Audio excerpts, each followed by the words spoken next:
Welcome back to Get Down to Business, the show about small business, jobs, and entrepreneurship. So excited to be joined by Dr. Stan Rose. He's an MIT biologist turned life science executive and entrepreneur. He's created and led multiple businesses in the emerging fields of DNA analysis and genomics. And after several successful ventures, he was suddenly diagnosed with a life-threatening genetic disease. Some of the same technologies he had helped to bring to the clinic became critical to his own survival. And he wrote a new book. It's called Can't Tame a Mongoose, Memoir of a genomics entrepreneur. Stan, thanks so much for joining us. Thanks for having me, Shalom. Appreciate it.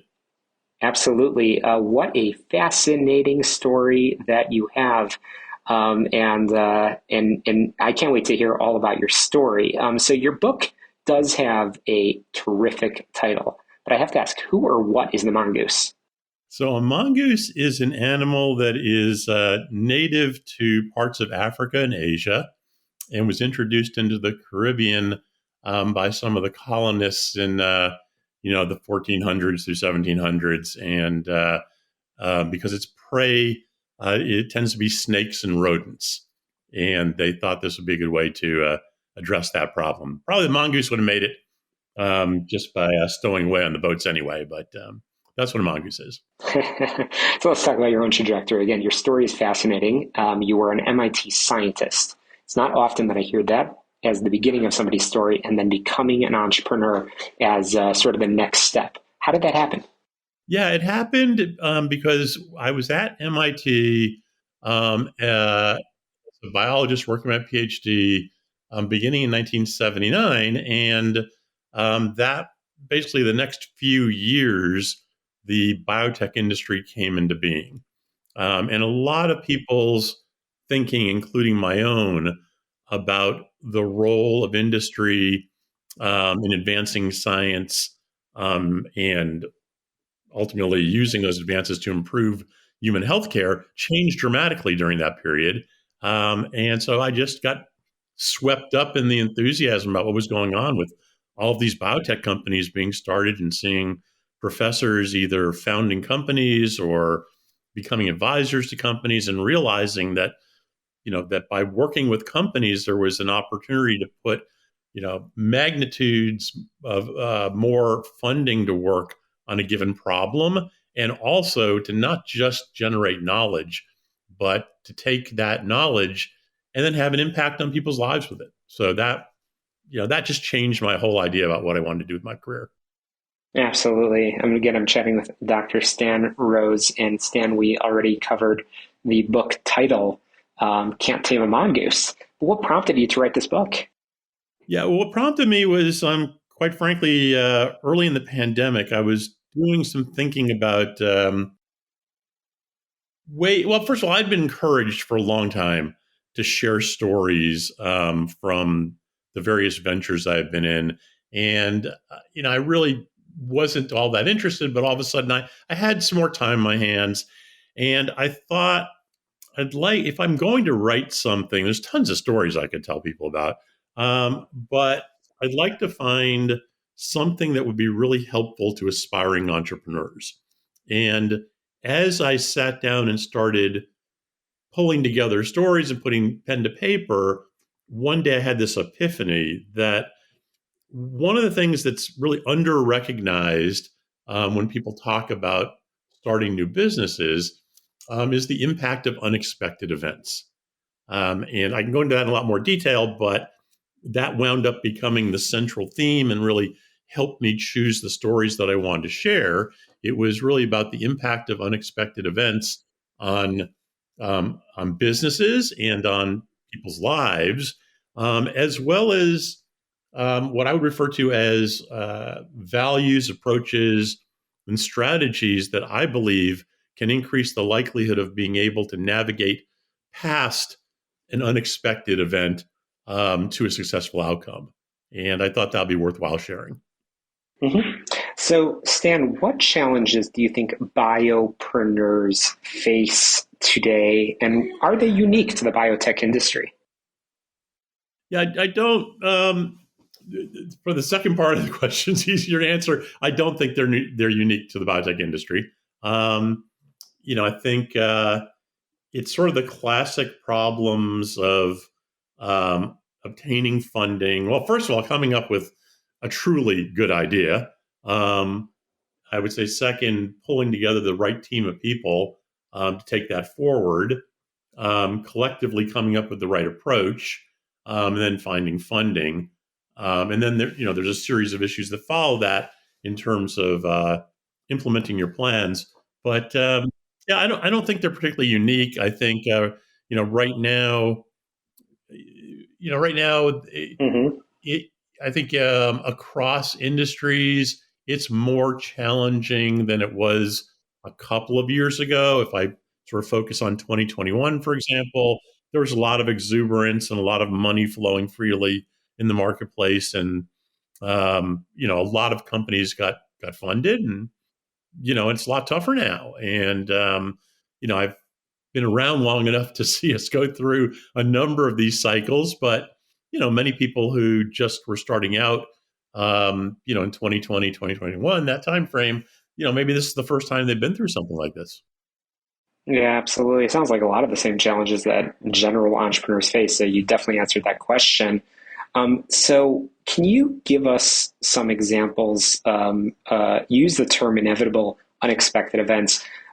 Just very briefly, before we have to cut to break, can you give us some examples of those inevitable, unexpected events that you faced, and just explain essentially your advice to fellow entrepreneurs?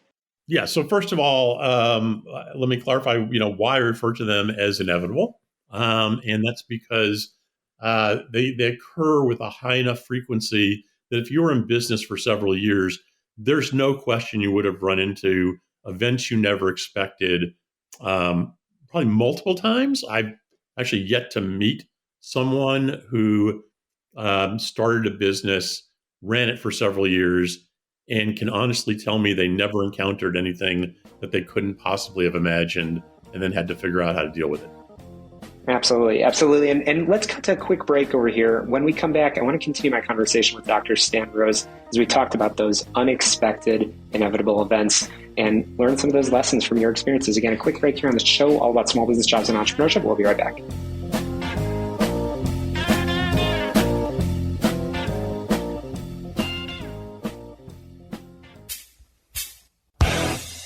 Hey, we're back on Get Down to Business, the show all about small business, jobs, and entrepreneurship. And I'm continuing my conversation with the author of a new book. It's called Can't Tame a Mongoose, Memoirs of a Genomics Entrepreneur.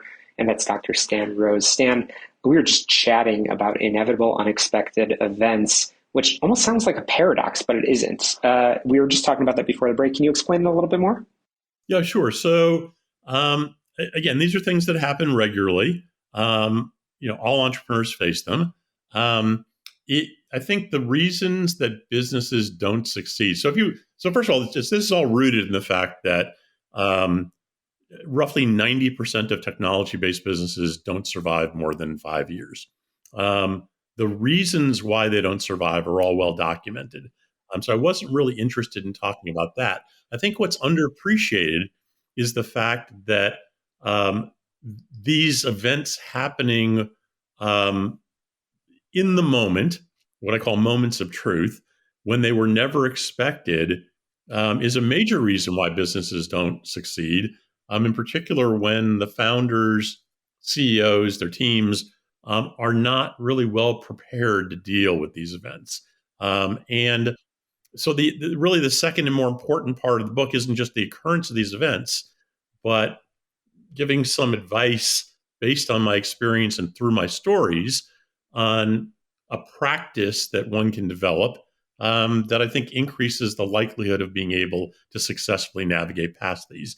And it involves things like, first of all, approaching your business with the attributes of a mongoose chasing its prey, which is a combination of being driven, being focused, being creative, being adaptable, being persistent and resilient. So all those things apply to successful entrepreneurs. But there are also a series of things such as building relationships and then leveraging them. So constantly building relationships, constantly securing resources, constantly thinking about options. What do I do if the approach that I'm pursuing is somehow blocked. So I'll leave it at a high level there. There's other things, but that's high level what I'm talking about. Absolutely. And you're so passionate about it and you've shared so much with us. So just as we come to a conclusion of our conversation again with Dr. Stan Rose, it's not often that I have an MIT biologist turned life science executive and entrepreneur. What's your closing bit of advice? I know your firm, Rose Ventures, works with early stage companies developing innovative, high impact life science products and services. What advice would you share with a new entrepreneur just getting started out today? And how can we get in touch with you? Yes. So how you get in touch with me is at stan@roseventures.net, or you can take a look at my website, roseventures.net. And my basic advice is that entrepreneurs need to understand that the world is complex, and that it helps to approach your business with a realization that there are things that we don't understand, things that we couldn't anticipate. Um, things are completely unknown. Yeah. And I think that's just appreciating that the world is a complex place. And that's, I'll leave it at that. Absolutely. And we'll have you back on again real soon. And of course, I don't want to share all the secrets. You have a lot of it in your book. And again, we'll link in our show notes to make sure folks can get in touch with you. Really enjoyed our conversation with you, Stan, and as well as with all of our guests today on the program. What a jam-packed lineup we've had. That's a wrap for us this week on Get Down to Business. Be sure to check out all of our shows on my website, syklein.com, or on your favorite podcast app. Be sure to get in touch. I will always love to hear from our listeners. But to success, let's get down to business. We'll talk to you next Sunday at 6 p.m. right here on 8560 The Answer. Have a great week.